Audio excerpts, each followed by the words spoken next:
You can ask that. One of his relievers right here, our main man, Ryan Thompson, just sitting down with us. We appreciate the time. How are you, brother? How's it going, buddy? It's Good good to see you, man. Good to see you, man. Here, just since we're talking about it, I know you heard it. What's it like to play for Torrey? He's the best. Yep. He's not only an amazing coach, but he's an amazing human being. He's a guy that you just enjoy to fight for, that you want to go out there and you want to make him proud. He's like your pops. Like you don't Can't let down Dad, right? You can't let down Dad. Yeah. So it's like, I don't know. He's really unique in his approach because he cares so much about relationship, and that matters. It matters in our clubhouse. And you see the run we had in 2023. It's just like it's a bond that we have where we just want to go out there and we want to go to war for each other. And that's kind of the culture that Torrey provides and the front office provides, and it's a really special place here in Arizona. So as a player, is there room for you to feel sorry for Torrey when you see all of these key players going down? Do you sense that, or you got your job to do and that's enough to worry about? I mean, I'm not really quite picking up what you're asking. Well, I'm asking when you have key players go down with injuries. Yeah. Do you have time as a player to go, God, I really feel for Torrey because I know how much that hurts the team to lose that player, or because of your position on the team, is that your straight focus? Yeah, I think that we feel for everybody. The guys that are getting hurt, the players that are having to pick up some slack for Torrey, who's like, he's the manager of the team. So, we lose a game, everyone's eyes are on him. It's not his fault. Mm-hmm. And everyone has their role to play. So, yeah, absolutely. I feel bad for all of it. But something that I think is really cool is that last year, the hottest run we had was when we had all these injuries. Yeah. You got to remember that. That's true. We didn't finish necessarily the way we wanted to. We got swept at the end there. It wasn't great the last week, but the last month and a half was electric. And that's something that I think we can all give Torrey a round of applause. We had so many injuries. We had so many things against us. We traded guys at the deadline, which was absolutely the right decision. And then we put together a stretch where we were competing down to the last, third to last game of the year, where we were competing for a playoff spot. That's impressive. Yeah. Tell me this, what don't we get as Diamondback fans, as casual watchers of the game, as in Cam's case, more of an insider? What don't we get about winning and losing streaks in baseball? Because, to your point, when you're injured, you run off that great streak, and then you start getting players back, and all of a sudden it's not happening. What don't we get about streaks?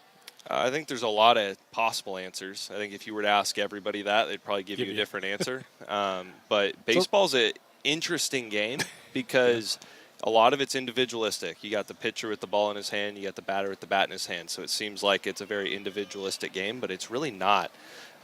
Chemistry really matters in this game, and really the peace and freedom that you play with matters too. Yeah, and momentum, right? If a guy gets up at an important part of the game and he gets a hit, that momentum is felt in the dugout, Momentum right? shifts matter. Yeah. And so I think that if I had to put words on what happened last year, was the moment where we kind of let our shoulders drop and we're okay, we're not so tense. We traded, we sold at the deadline. We're not so tense. Then everyone was just playing free. And so if we can channel that at the start of the season of okay, let's put the stress to the side. Let's play with peace. Let's play with freedom. Let's play with joy every single day. Yeah. I think that we're going to have an amazing season. And I think that that's something that we learned last year was if we play free every single day, we're going to perform no matter who's out there on the field. Or if you just play with fun. By the way, I love those shirts. I do too. And Mark, you always have a great one on. Yeah. Mark, this story behind the shirt's pretty cool. Torrey had everybody write fun on a piece of paper, right? And then the team put it on a shirt. Oh, that's great. Is that right, Ryan? Yeah, I'm trying to find mine. Yeah, because that was the motto of the back half of the year. Just you got to have fun. And that's what you guys got back to. I think this one's me. It's very legible. I was about to say, that's the more legible one of the bunch. I think that one's me. And then I think this one was J-Mart maybe, because I was what are you even writing? What are you writing? This looks like a calculus symbol or something. It looks like he was trying to sign his That's name. the cosine. That is not an F. That's like a sigma or something. I don't know. Ryan, what's spring training been like for you guys? Where are you guys at right now? I think we're doing great. I'm really excited about some of the young guys that are performing. I'm excited about Gallen being back, about Seawald being back. I'm hoping that Merrill nothing's wrong with. He seems like, I've talked to him a lot. It seems like he's doing great. Great. I'm excited about the World Baseball Classic. There's so much excitement here, and a lot of us are healthy. I'm feeling good. I'm feeling healthy. I think the Diamondbacks are going to turn some heads this year. I think we're going to impress some people, and we're going to make a really good season this year. Mark, this guy survived something the other day and bounced up like a champ. How is your shoulder? Fine. Fine. Mark, what happened the other day? He was pitching on the backfield, took one off the shoulder. Ooh, comebacker? Comebacker. Square on the shoulder. You're not behind a screen? No. You were pitching a game simulation? Kind of. Yeah, Oh, like live batting practice. Took one off the shoulder, spent a couple seconds down, popped right up like a champ. No big deal. Then finished the outing, right? Yeah. Yeah.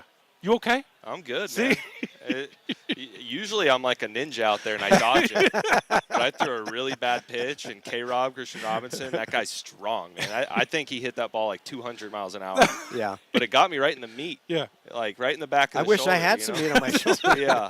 If it would have got me anywhere else, I think Well, your labrum stuff is in there, right? Yeah, it's deep in there. Yeah. Hopefully the ball didn't hit my labrum. That's right. It hit the back of my deltoid. I was like, that's where I got the most meat. And so you laid down on the ground. Once you realized everything was okay, yeah, you were good. It was like the shock. I get hit by a train, and I'm like, Well, am I dead? Am I seeing God right now? Is my head still on? What's going on? And Yeah, then it's like, okay, I think I'm fine. I get up. Everyone's like, what's going on? Are you okay? I'm just like, I'm good. Let's go. Let's finish. Everything still works. Okay, I Yeah. can throw and Yeah. all good. Just need to take a few laps and like Shake it be off. like, thank you, Jesus, for like Yeah.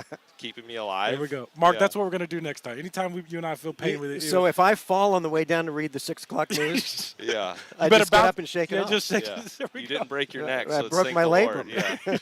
Yeah.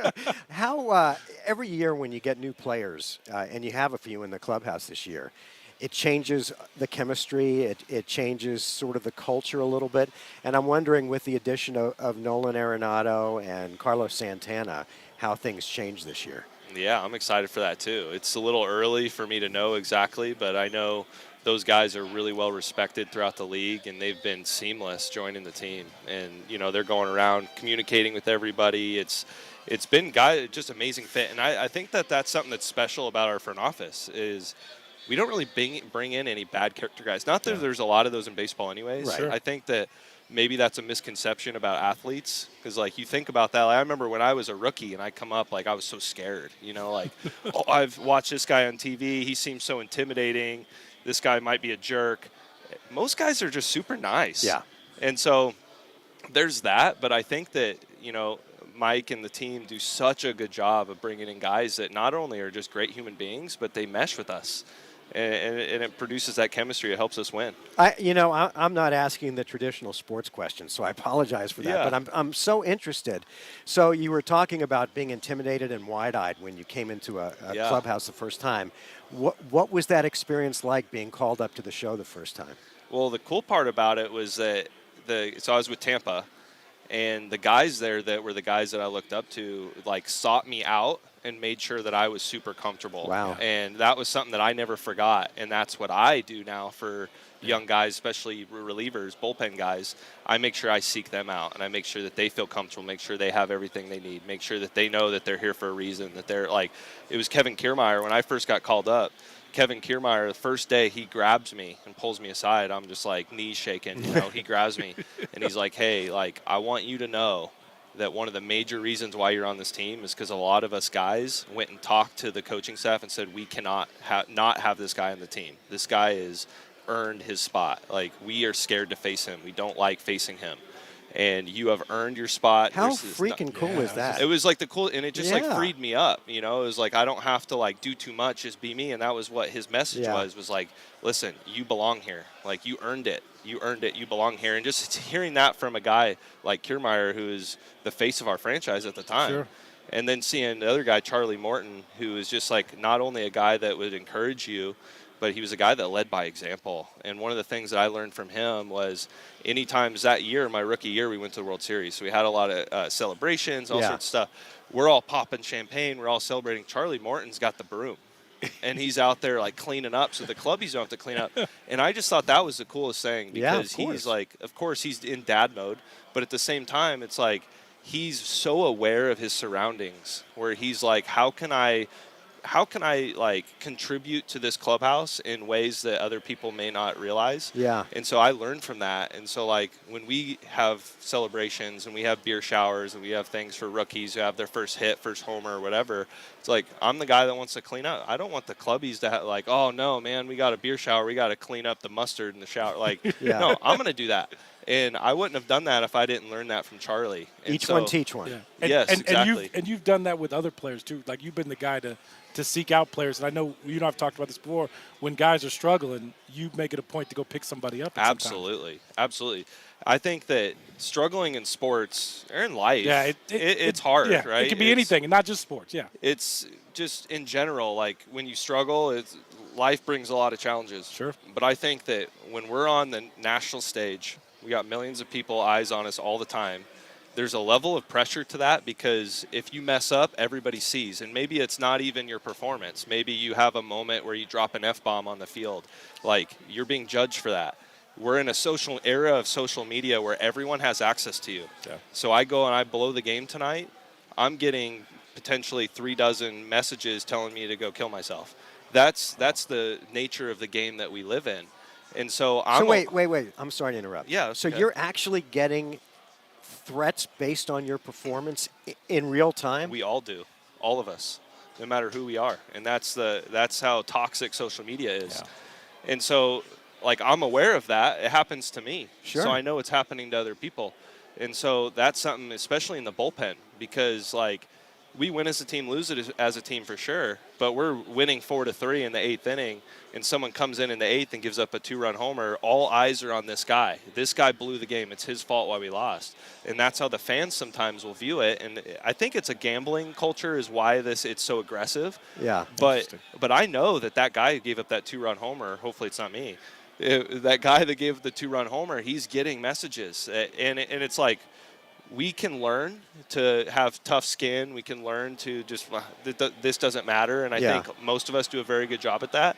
But still, when you are constantly reading this stuff and people will find your family and they'll come after your family and they'll find out something that, like, you'll post a picture on Instagram about a family member that passed away and you'll have messages about this person's probably glad they died so they don't have to see you pitch. Like, oh my God. There's stuff like that happens and it wears you down. And so I say all that to say that, yes, like when someone's struggling, whether or not it's off the field or on the field, it needs to be an emphasis where guys like me and other guys where we just love on each other, where you just go and we don't have to talk about anything specific, but just like produce that environment of like, I'm with you, dog. Yeah. Like, be there for one another. I'm with you. I mean, when you think about it, you can't think, I mean, the kicker who goes out to kick the game-winning field goal yes, good example. with no time left on the clock.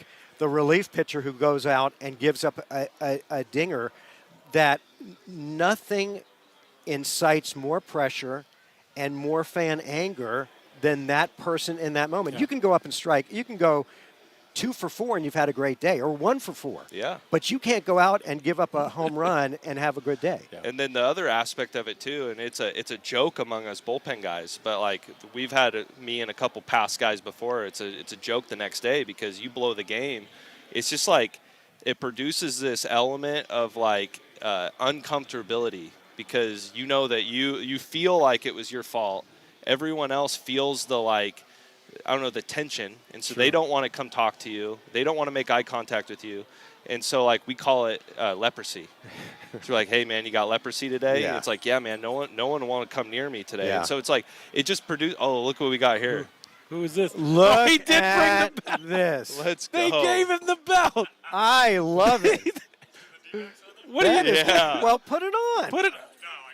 Here, turn around. No, just wear it on your shoulder. There you go. Oh, that's so Look good. at- The champ is here. You know, he didn't come crash your interview. I'm just saying. That's so good. I'm glad you did. But yeah, so it's like having that feeling of like, man, I got to get out there and have a good game so I can cleanse myself of this disease. Right. And so it's like, what I want to do is I want to get in front of that, and I want to talk.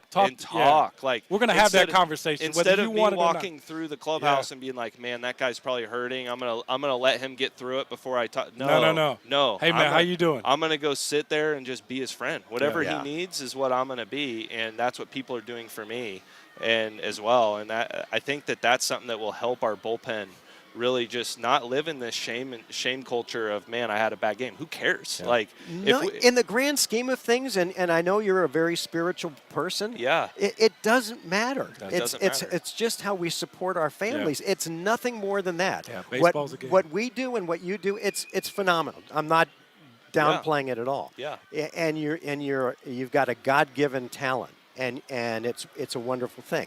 But ultimately, what's important is your family and your friendships and your relationships. Amen. And you got to be able to, because we get it. Not to the. I mean, if I have a bad newscast, nobody's going to call me and say, "Hey, you should go kill yourself."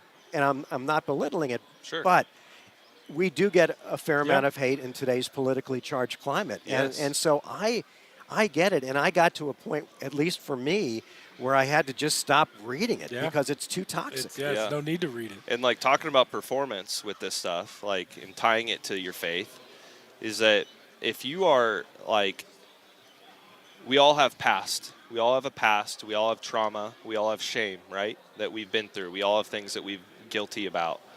The enemy likes to target that. He likes to use that to whisper lies in your ear. He wants to cripple you of your true identity. He wants you to walk in your false identity. And so if you are shameful, you're never able to be your best self. You're never able to actually operate the way that Christ wants you to operate. And it's the same way in baseball. If you are walking in this shame, you're never able to go out there and perform at your best. Yeah, of course. And so we can annihilate that culture and just be like, hey, we're the best in the world at what we do. We're here because we're nasty. Yeah. And the nature of the game is we're going to have plenty of times when we suck. Yeah. And who cares? Yeah. So let's go out there tomorrow and just play as if that didn't happen. Yeah, and have fun. Have fun. I mean, that goes back to what Tori preaches and the core guys in this clubhouse that have been here for a while. It's have fun playing this game that we're lucky enough to be paid for, to gain fame from, and enjoy it while it lasts, because it is a fleeting thing. 100%. Ryan, I appreciate you opening up and telling us some of that. Awesome. That's can't thank you enough. Real